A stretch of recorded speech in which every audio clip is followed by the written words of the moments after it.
Hi Mami! So I am Mami Kat and welcome sa aking YouTube channel. So this is my first vlog ever na aking gagawin as a first time mom.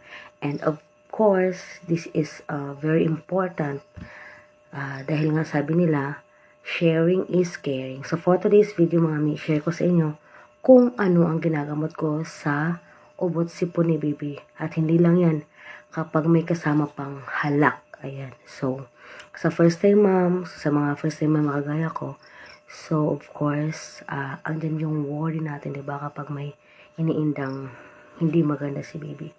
So, wag na nating tagalin pa. So, i-reveal ko sa inyo kung anong ginagamot ko kapag may ubo at sipon si baby. So, ready na ba kayo? So, charan! Yes, ito lang mga mi. Itong halaman lang mga mi. So, ito ay ang malunggay. Ayan. So, ang gagawin niyo mga mi kapag ang inyong baby ay may ubo, sipon, na may kasamang halak, ito ang gagawin niyo mga mi. Kumuha lang kayo ng malunggay leaves. Ayan. So, kuha kayo. Lilinisan nyo. Of course, huhugasan nyo. Pag nahugasan nyo na mga mi, ayan, isa-isa nyo siya. And then, dikdikin nyo siya mga mi. Ayan, itry nyo muna mga mi na dikdikin talaga tong dahon na to. So, wag nyo munang ilaga. So, try nyo dikdikin. Baka nagustuhan naman ni baby. So, ang iba kasi, medyo mapait kasi ito, diba? So, ang iba, nilalagyan nila ng honey o lemon daw. Pero ako, pure talaga siya, mami. Wala akong nilalagay o hinahalo kasi kaya ng baby ko.